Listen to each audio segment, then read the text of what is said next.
Hey everyone, welcome. How's my big family around the world doing? If it's your first time here, we're honored to have you. Go ahead and like and subscribe to join the fam. Yemeni missiles keep coming, and the war is heating up big time. In a major development, Yemen's military has officially announced that it shot down one of America's most advanced fighter jets. The White House is reportedly holding emergency meetings. Here's what happened. A Yemeni surface-to-air missile brought down a US-made F-35 over Al Jaffa province in northern Yemen.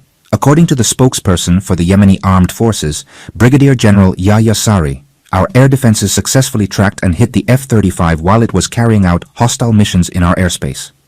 The missile used was developed locally and hit its target with precision. Sari added, "This is a major achievement in strengthening our air defense capabilities and sending a clear message. Yemen's skies are off-limits to enemy aircraft, no matter how advanced." Sources say the plane was tracked as soon as it entered Yemeni airspace and was hit by a defense system using both heat-seeking and radar-guided technology. The plane crashed in a remote desert area.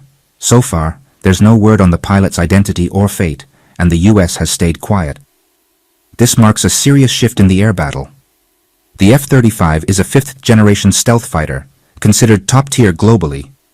Experts are saying this could be a turning point in Yemen's favor and shows just how far their defense tech has come. Yemeni drone boat attacks USS Harry Truman. In another shocking move, Yemeni forces say they used a drone boat to sneak into the US Navy fleet in the Red Sea and launch an attack on the aircraft carrier USS Harry Truman. The attack caused panic among the US naval forces, especially since their defense systems failed to detect the threat in time. Reports claim the drone boat got close to the carrier undetected and then detonated on board, causing major damage. The blast hit critical systems, including the command center and propulsion units, and wrecked key corridors inside the ship. The Truman was already undergoing major repairs from earlier attacks, and this latest hit could sink it in the coming weeks, especially with a lack of parts needed for emergency repairs. US military sources say they're still assessing the full damage. Meanwhile, naval command centers are scrambling to reorganize their defense plans. This attack is seen as a clear message from Yemen to the US, showing how smaller, high-tech units can pull off game-changing operations at sea. As tensions rise, analysts are wondering how this will affect regional stability and military alliances, with growing fears of further escalation. Yemen fires Chinese Dongfeng missile at Ben Gurion Airport. In an unprecedented military move, Yemen has fired a Chinese-made Dongfeng DF ballistic missile at Ben Gurion Airport in Tel Aviv. The missile, reportedly recently smuggled into Yemen through a top-secret operation, struck the airport directly. According to field sources, the missile hit a plane belonging to Israeli Prime Minister Benjamin Netanyahu that was parked on the runway, causing a massive explosion and widespread fires. Early reports suggest over 2 million Israelis fled to shelters, with air and civilian traffic around Tel Aviv nearly coming to a halt. This attack is seen as a fiery message from China to both Trump and Israel, amid continued aggression against Palestinians.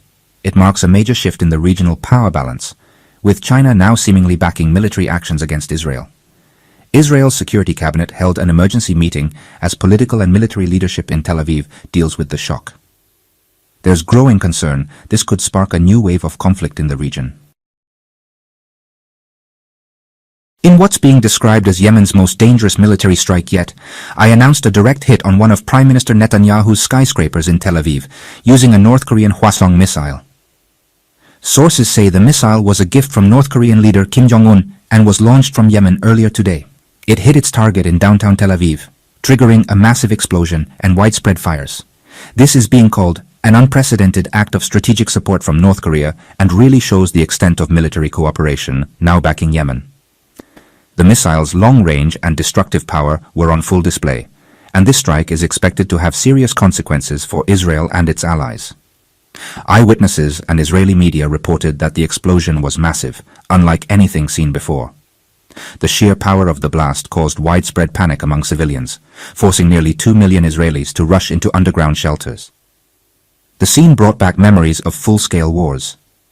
Meanwhile, the Israeli government went into maximum alert, and reports say Prime Minister Benjamin Netanyahu was furious, calling the attack a serious breach of Israeli deterrence and vowing a harsh response. But it wasn't just the scale of the damage that shocked observers, It was also the type of weapon used and where it came from. This strike carried a double message. First, that the resistance axis stands in solidarity with the Palestinian people, and second, that Tel Aviv is no longer safe or geographically protected. North Korean drone hits Mossad HQ in Tel Aviv. The Yemeni Armed Forces announced a highly sophisticated military operation targeting 2 Israeli military sites in the occupied city of Jaffa, claiming it was in defense of the Palestinian cause. According to media and military sources, the attack was carried out using an advanced combat drone called the Shining Star, a North Korean-made aircraft reportedly supplied to Yemen with direct backing from Kim Jong-un. The drone launched from Sana'a, Yemen's capital, and despite Israeli air defenses, penetrated enemy airspace and hit the Mossad headquarters in central Tel Aviv. Initial reports confirm major damage to the site, with smoke seen rising from the building. This unexpected attack sent Tel Aviv into full emergency lockdown, with critical areas closed off and emergency units deployed citywide, anticipating more strikes. The Israeli military also raised its alert level across all bases and sensitive facilities. So far, there's been no official Israeli statement about the full extent of the damage.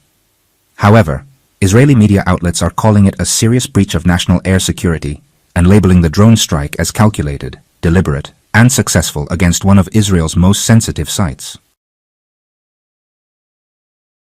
North Korean missile hits U.S. aircraft carrier. In a dramatic announcement, a spokesperson for the Yemeni military confirmed a direct missile strike on the U.S. aircraft carrier USS Harry Truman. Field sources reported that a Hwasong ballistic missile, made in North Korea, was fired from Yemen and scored a direct hit on the command center of the carrier while it was in the Red Sea, conducting patrol operations as part of the U.S. Fifth Fleet. The missile, believed to have been delivered through a secret military tech partnership with North Korea, pierced the ship's defense systems and caused a massive explosion, followed by widespread fires on the flight deck. Satellite images later showed thick smoke columns billowing from the ship. Leaks from inside the military say part of the vessel began sinking after damage control efforts failed. The incident shocked officials in Washington, and former President Donald Trump made a fiery statement on his personal platform, calling the attack an act of war. He announced the immediate deployment of a full naval fleet to support and possibly rescue what's left of the Truman. An urgent investigation is also underway to find out how such a powerful missile ended up in the hands of a regional militia. Tensions are now sky-high, and many expect a large-scale U.S. military response in the coming hours as open conflict becomes a serious possibility. Russian report. Iran could launch 1,000 missiles at the U.S.-Russian newspaper. Vizgliad reported that the world may be on the brink of a major war between the U.S. and Iran, especially if the upcoming nuclear talks collapse. According to G. Forge Mirzayan, a political science professor at Russia's financial university, Western and Middle Eastern media expect a preemptive U.S. strike on Iran soon. Evidence includes the deployment of additional U.S. aircraft to Diego Garcia Base in the Indian Ocean and sending a second aircraft carrier to the Gulf. Leaked intel points to May 1st as a potential start date for the confrontation, with predictions it could last until September 1st. That May deadline aligns with Washington's ultimatum for Iran to either dismantle its nuclear program or enter serious negotiations. Expert Kirill Semenov says the U.S. demands Iran completely give up both its nuclear and missile programs, but Iran sees these demands as humiliating and unacceptable. According to the article, the problem isn't Iran's refusal to talk, but rather the two sides' inability to agree on how to talk, which is the main obstacle to diplomacy right now.